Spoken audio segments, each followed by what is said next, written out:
Intel is absolutely killing it with their new CPUs that have just launched, the Plus lineup of CPUs that is really changing the game. And our friends at Intel and ASRock sponsored this PC build to showcase the top dog, the Intel Core Ultra 270K Plus with its 24 cores and 24 threads. This CPU is not only great for gaming, which we're going to be showing you guys a lot of gaming benchmarks, it's great for productivity because with all those cores you can do some work on the side, some live streaming, some multi-threaded applications that maybe other CPUs aren't capable of doing. And in this video we built a $2,000 PC around it to showcase that gaming performance and productivity. Also while using an ASRock Z890 Phantom Gaming Wi-Fi motherboard. But let's talk about the rest of the parts of this build, everything we decided to go with to make this $2,000 PC, and then we'll dive into testing. So to kick things off, to go over the specs of this build, we of course have the brand new Intel Ultra 7 270K Plus, and it comes in at about $300 MSRP. We're actually doing a build coming up soon with the 250K Plus, so stay tuned for that. It'll actually be a giveaway PC, but this CPU at $300 is actually insane because it does compete really well with another brand's best offering that is even more expensive than this one. So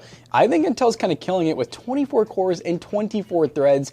Absolutely bonkers, and surprisingly it's pretty power efficient and it doesn't put off a ton of heat like you might think. Now for cooling, like I said, you really don't need a massive amount of cooling for this, so we actually just have a kind of more basic 360mm liquid cooler. You know, we could have gone with like one of the really beefy like Arctic coolers, but in all honesty, this cooler is great because it was a bundle combo. We were able to get our 9070 and an ASRock liquid cooler bundled in with it. It's a 360mm, it's ARGB, and honestly, it's a solid little cooler. It looks really good, it matches the build really well, and you'll see in the benchmark they kept our CPU surprisingly chill. And it does include 3 ARGB fans, but you know, to be aesthetic, we did swap out all the fans so that it matched our Montech case, which Matt will talk about in a little bit. Now next up for the motherboard that's going to house our CPU, we went with the ASRock Phantom Gaming Z890 Lightning Wi-Fi. This board is about $180, which is very solid. That's another thing that I think Intel has a good little slip in, is their motherboards are really good price to performance, and we're basically using one of the best CPUs on the market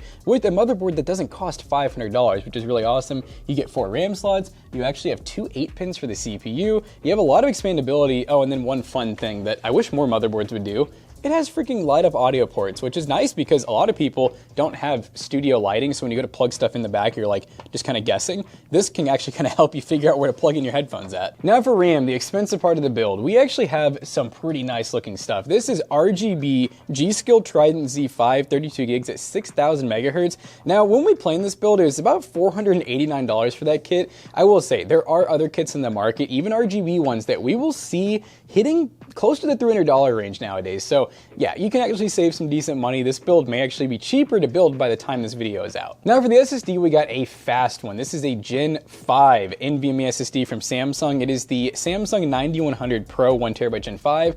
These are about $200, which it's kind of funny because Gen 5 when it came out was like so expensive, it just was worth going with Gen 4. Now with how expensive Gen 4 drives are, spending just a little bit more to get a Gen 5 is kind of like, why not? Because you are getting speeds over 10,000 megabytes per second, which is just absolutely insane. And of course, the motherboard does have a heatsink that's massive built in, so it's hidden and it's running cool. Now for the GPU, of course, we had to go ASRock with our graphics card. This right here is the ASRock Challenger RX 9070 XT, which is a really awesome GPU for a build like this with its 16 gigs of VRAM. And realistically, with a CPU like the Intel Core Ultra 270K Plus, you can pair any GPU with it and have very minimal bottlenecking and get really good performance. So we're excited to see how this pairing works in this PC build. Now the average price of this GPU is around $700, but one of the added features with this ASRock one is we actually got the 360mm liquid cooler included. So that's a really good value add right here, especially if you're trying to save some money with that RAM cost. Now for the power supply, we went with a Raidmax Cobra 850 watt 80 plus gold power supply, which is a fully modular unit you can pick up for $80. I will say the model we have right here is a little bit harder to find. I was struggling to find the specific 850 that is fully modular, but those Raidmax power supplies, there's a ton of good options and different wattages, and 850 watts is plenty for this build. That Core Ultra 7 will pull a decent amount of watts under full load, but with 850 watts, that gives you good wiggle room. If you are gonna go with a higher end GPU though, you could go with like a 900 to 1000 watt if you want to, but efficiency wise, I think this is gonna work out really well. Now for the case, I was very excited to build in this case once we got it in our office. This is the Montech Sky 3 in black, which we did load up with a bunch of their fans that you can get as well. We added 2 reverse blade fans on the side here. When you get this in the default configuration, it just comes with the basement fans and 1 exhaust fan, which is intake and exhaust and it's perfectly fine, but with a high-end build like this, we really want to max things out. Those 2 reverse blade fans on the side will bring in some more air, and as Jackson mentioned, we swapped out the fans on the radiator that came with the ASRock cooler to really put everything together and have matching fans throughout the build. The case itself is around $89, and you will be adding about another 60 bucks in terms of fan costs if you are going to copy this at home. So the case is a little pricey once you load it up, but come on guys, I mean, this looks really clean, and you can even put the side panel on and have seamless RGB all the way around the case, which is pretty dang cool. Coming in at $2,000 for this build, I think the value is still pretty good in 2026. You can save some money in some spots, maybe get some lesser RAM, and you could get a 2 terabyte drive for close to the same price if you do some deal hunting. It would be a slower Gen 4 drive, but that is an alternative you can go with. But the focus of this video is that Intel Core Ultra 270K Plus. Let's get to gaming and productivity tasks to see how it does. All right, guys, we're kicking things off testing this Intel Core Ultra 270K Plus PC with Black Myth Wukong, and we're currently running the following settings. We'll go to graphics here. We're currently running some upscaling here with frame generation, which I really like running frame gen in this game because it actually does a really good job, and this is a quite demanding game. And we're running the very high preset currently with ray tracing turned off. So we're gonna back out real quick. Hopefully I can engage my FPS recording before this big dude hits me. Ah! Oh goodness, oh goodness. Page up. All right, I'm already at a disadvantage. Buddy just hurt himself. Good start. But we're getting 140 plus FPS. Looking pretty good. We are running frame generation, so if we're gonna take that off, we're probably in like the 70 to 80 range, which for this game at 1440p is to be expected. Kind of expect that kind of results, but when it comes to the Core Ultra 7 270K Plus, the beauty of this CPU is the single core performance is really dang good, but also it allows you to do some multitasking with any GPU you pair with this thing. You have more cores and threads to work with, live streaming will be a breeze, multitasking in that regard is good. That's why the CPU is so awesome, is you just get so many cores and threads for the price. And whatever you pair with it, it runs really well. I mean, we're at 5.3 gigahertz, pulling about 78 watts. That's pretty efficient as well, and it's staying nice and cool under our liquid cooler. So let's lock in and see if we can beat old boy here. I don't know if I will, I'll be honest, because I am absolutely struggling forgetting how to play this game. All right, we're gonna have to cheese him a little bit, I think.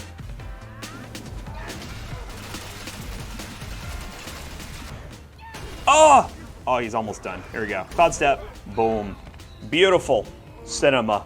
Easy. 138 average, 1% low of 94. This is the kind of game that if you're running at 60 to 70 FPS, you're going to be perfectly fine with it. You're going for that visual approach at 60 FPS rather than super high frame rates. But if you want those high frame rates, frame gen and having the ability of a really good CPU like the Core Ultra 7 270K Plus to help you out with that frame generation, because it does require a bit of CPU horsepower along with upscaling, you're going to be really happy. Let's go ahead and switch to the next game. So we are on that new Ultra 7 270K Plus playing Battlefield 6, which I think is a wonderful game to kick things off with. And we are currently running at 1440p because we do also have a 9070 XT. Who knew that AMD and Intel could just be such good friends? Currently, we are running the high graphics quality preset, 1440p. Here's all those settings showing that we're not using any upscaling at the moment, even though we obviously could. We could even use frame gen, but I mean, this is just raw performance, and it is looking really good. Really, really smooth, and as we mentioned when we were benchmarking some of the other games, the Core Ultra 7 270K Plus, with all those cores and threads, you're getting the good single-core performance that you would be from other CPUs, but you have extra cores to work with for multitasking and doing some work on the side, because you're not always just gaming on your PC, right? You might do some work. Yeah, I mean, this thing has a lot of cores and threads. Like, I definitely just can't get over that. Yeah, you freaking little camper. Camper. Yeah, oh my god, the funnel. There's a lot of things that you could put this thing to work for. I mean, there's no reason to buy an i9 or an Ultra 9. There's a reason why they're not really even making an Ultra 9 at the moment. And we do have another build coming up soon, by the way. It's also our giveaway PC that's going to feature the 250K, which I think is probably going to be just as good as this thing in gaming. Yep. Oh my goodness. It might be more better for most gamers because you may not need all those extra cores and threads for multitasking. So 250K Plus, another one to definitely consider with this new refresh. I know one of these dudes is going to help me up. I know my boy, friend. Oh, yeah. There we go, baby. Oh, yeah. God, do you see the wattage on the CPU? Yeah, 160. I don't really know. I'm trying to think of like a 9600. Well, this would be more like a 9700X or a 9800X 3D. Those are normally in the 160, 170 range, I think. So, so a little higher. Yeah, They're at one point under full load, I saw 200, so it can do 200. Oh, wait, hold up. He's on. Tree! Stop sign! Stop sign? Where's stop sign? Oh, quad kill? He's on it. This dude is getting flicked on. This is, I mean. The funnel, basically? On no other PC could he do this. Oh my goodness. thought I was about to hit a crazy little clip on those noobs. There we go. So, safe to say, average of like 144, which, hey, higher refresh rate at high settings, 1440p, pretty insane. Even the 1 FPS low is really high, which I think is partially due to that CPU helping us out. Play one more game. All right, guys, we're in the finals as our last game we're going to be testing. Currently running the following settings. We are at 1440p with FSR3 set to balanced, dynamic high ray tracing, and high overall quality. We're going to back out, hit our page up recording. I mean, this is buttery smooth. Oh, there goes the stutter. Never mind. I take it back. Load and lag. Let's go. Like that, the Ultra 7 can't be stopped. I do wonder if there's a game where we'll even be able to get this thing to like go past like 60%. Probably not. I mean, that's why it's so nice and it has so much extra wiggle room. Oh my goodness, I almost died off that guy. It's because all those basically 24 cores. I mean, you really aren't going to see much at this price point with all those cores compared to the competition. Okay, the 1% low is coming back up. That was kind of a random little blip there. Scared of women? I feel you. It had the blippy. I feel you. Come here. Oh, is there someone on? Oh, that guy. That's my teammate. I think it was my teammate. Take fire. I can't tell if it's in this map or like what, but like there's like parts that keep like tripping me up. Yeah, I've noticed that. It looks like it's like fading. It's trippiness. Oh, hello. Oh my god. Oh, wrong one. Dude, imagine if you had a. Oh yeah, there we go. Oh, and they don't have the thing to like absorb the grenade. Eat it. Oh! Killed scared of women. That's so rude of you. Let's go. We're GPU bound. That's what we want in this scenario at 1440p. GPU's at 99%, 100% usage. You can go to a really high-end GPU with this CPU. I mean, you can go to the high. You can literally just get a 5090. You can literally get a 5090 and call it a day. Like, you can do whatever. It'd be like the 90X 3D, where there's not a GPU on the market that can fully utilize the CPU. Yes. Temperature's not too bad. 63 degrees with our little liquid cooler that we have. 360 mil would be ideal for this. I mean, they're very affordable, so getting a 360 mil would be a good call. Or a really, really, really beefy air cooler if you are somebody who prefers that. But I would go 360 mil, and if you're following the build at home, this whole combo works really nice. Laser, let's go. Ooh. Teammate, we got this. We're pulling up. Scared of women again. Oh god, I'm so scared of women. Why is there a garden here? What is happening? There's Easter eggs. Oh, because Easter Sunday. Oh, it is. Sunday. Oh, we got a little Easter action. Respect. Gosh, this game's so up to date on current pop culture. It follows all the trends. It's insane. That's why it's the world's greatest game show. Chicken cheeks. Oh God! Chicken jacket. Oh! Oh! We're getting an average of 163 with a 1% low of 97. Really smooth. We're gonna run some CPU focus tests because this video is focused on the 270K plus. Do some Cinebench. We'll also run 3D Mark. This game is insane. And then we'll come to the conclusion about this entire build and that cent per point calculation.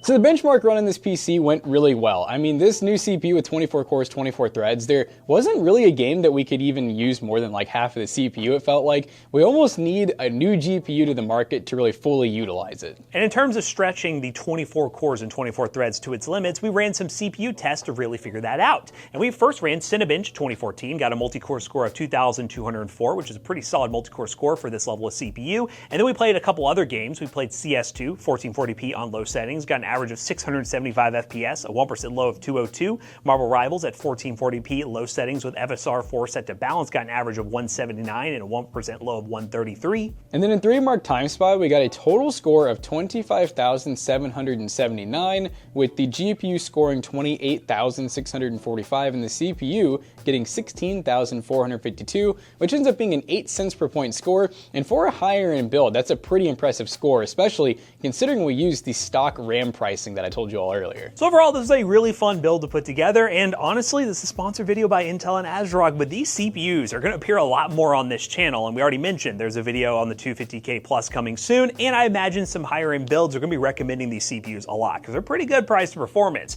If you want to copy this build yourself, link in the description down below will be affiliate links, and it will help us out. Let us know what you think of the 270K plus and the 250K plus. Do you think this refresh has made Intel really good in 2026? But as always, we hope you guys enjoyed today's video. If you did, make sure you check out our other two YouTube channels and also our twitch.tv/toastybros. Do not forget to like, comment, and subscribe. See you guys in the next one. Bye-bye. This PC right here will actually be for sale at PCBros.tech. Yeah, all the PCs that you see on the channel pretty much go to PC Bros to sell. Or maybe you're looking for a custom build consultation with a 250K plus or a 270K plus or anything really. You can go and get a custom consultation to build a PC specifically to you. Maybe you just don't like Pat. Actually, Pat's not going with this PC. I will not give up Pat. But you can get a build consultation to get the perfect build for you, and use code ToastyBros on checkout. You'll save 3% on your next purchase. See you guys later. Goodbye.